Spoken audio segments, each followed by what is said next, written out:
Welcome back to be alert. ముక్కంటి సన్నిధిలో అవకతవకలు జరుగుతున్నాయా? టన్నుల కొద్దీ ఉన్న వెండి నిల్వలను కరిగించి సొమ్ము చేసుకోకపోవడంతో ఏదైనా తేడా జరుగుతోందా?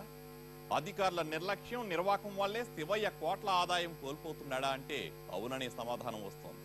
ఎప్పటికప్పుడు వెండిని అమ్మకపోవడం వల్ల ఆలయ ఆదాయానికి గండి పడుతున్నా అధికారుల తీరు మారకపోవడానికి అనేక కారణాలు కనిపిస్తున్నాయి.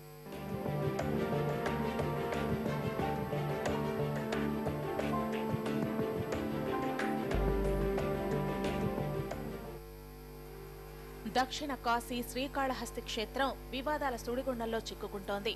ప్రసిద్ధి చెందిన ఈ ఆలయానికి రోజు వేల సంఖ్యలో భక్తులు వస్తుంటారు. ముక్కంటి సన్నిధిలో రాహుకేతు సర్పదోష నివారణ పూజలు చేయించుకోవడం వల్ల అన్ని దోషాలు తొలగిపోతాయని భక్తుల నమ్మకం. ఇప్పుడు ఆ పూజలే వివాదాలకు కేంద్రంగా మారాయి. దోష నివారణ పూజల్లో భాగంగా ఉపయోగించే నాగపడగల దగ్గర నుంచి పూజలకు వాడే ప్రతి వస్తువు ఆలయంలోనే కొనాలి. భక్తులు ఇక్కడ 300, 750, 1500, 2500 రూపాయల పూజలు చేయిస్తుంటారు.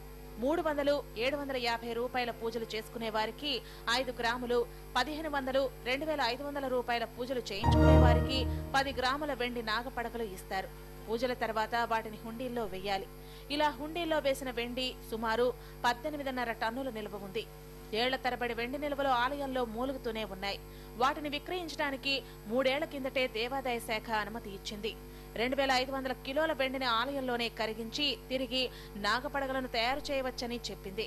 అంతవరకు మాత్రమే తయారు చేసి అమ్ముతున్నారే తప్ప మిగిలిన 16 టన్నుల వెండిని అధికారులు ముట్టుకోవట్లేదు. దేవాదాయ శాఖ అనుమతి ఇచ్చినప్పుడు కిలో వెండి 60,000 ఉండేది. అప్పుడే దాన్ని అమ్మి ఉంటే ఆలయానికి 110 కోట్ల రూపాయల ఆదాయం వచ్చేది. ప్రస్తుతం కిలో వెండి 40,000కు మించలేదు. అంటే అమ్మితే కిలో వెండిపై 20,000 ఆదాయం తగ్గుతుంది. అధికారులలో సమన్వయం లేకుండా ఎప్పటికప్పుడు వాటిని అమ్మకం జరపకుండా కరిగింపు చేయకుండా మింట్లో కూడా హైదరాబాద్కి తీసుకెళ్లి మింట్లో ఏర్పాటు చేయడం, ఆ మింటు తరలించేటప్పుడే స్టీల్ మెటల్ని కూడా మిక్స్ చేయడం, ఇవన్నీ కూడా అధికారులకి రాజపాటగా అయిపోయింది.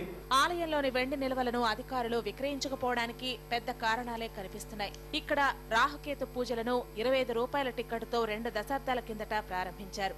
వెండి సరఫరా చేసే బాధ్యత కాంట్రాక్టర్లకు అప్పగించారు. ఇక్కడే పెద్ద గోల్మాల్ జరిగింది. ఆలయ టెండర్ల నిబంధనల ప్రకారం నాగపడగలకు 95 నుంచి 97% వెండి టచ్ ఉండాలి. అయితే అధికారులు కాంట్రాక్టర్లు కుమ్మక్కై ఏకంగా ఆ వెండి శాతాన్ని 70కి తగ్గించారు. ఒక దశలో వైట్ మెటల్ ద్వారా నాగపడగలు తయారు చేశారనే ఆరోపణలు వచ్చాయి. నాగపడగలను గతంలో ప్రైవేట్ మింట్లో తయారు చేసేవారు. అక్కడ అక్రమాలు జరుగుతున్నట్లు ఉన్నతాధికారులు నిర్ధారించాక నాగపడగల తయారీకి ముక్కంటి ఆలయ ప్రాంగణంలోనే మింట్ ఏర్పాటు చేశారు. పూజల అనంతరం భక్తులు హుండీల్లో వేసిన నాగపడగలను తీసుకుని స్టోర్ గదిలో భద్రపరుస్తారు. అయితే వెండిలో నాణ్యత ఏ మేరకు ఉందో ఏమాత్రం పరిశీలించరు. ఇప్పుడున్న నిల్వలను అమ్మాల్సి వస్తే అందులోని వెండి శాతాన్ని ఖచ్చితంగా పరిశీలిస్తారు. ఇంత విలువైనటువంటి వెండిని కరిగించి దాన్ని డబ్బు చేసి క్యాష్ చేసి ఆ క్యాష్ని గుడికి మనం ఎన్నో సమస్యలు ఉన్నాయి. ఆ సమస్యల్ని మనం తీర్చుకోవడానికి ఆ గుడి ఆదాయాన్ని మెరుగుపరచుకోవడానికి ఉపయోగపడుతుంది. ఆ విధంగా ఏ ఒక్క అధికారి గానీ ఇప్పుడు చొరవ చూపడం లేదు. తమ అవినీతిని కప్పిపుచ్చుకోవడానికి అధికారులు ఆలయంలో వెండిని అమ్మడానికి నిరాకరిస్తున్నారు. దీనివల్ల స్వామివారి ఖజానాకు కోట్లల్లో గండి పడుతోంది.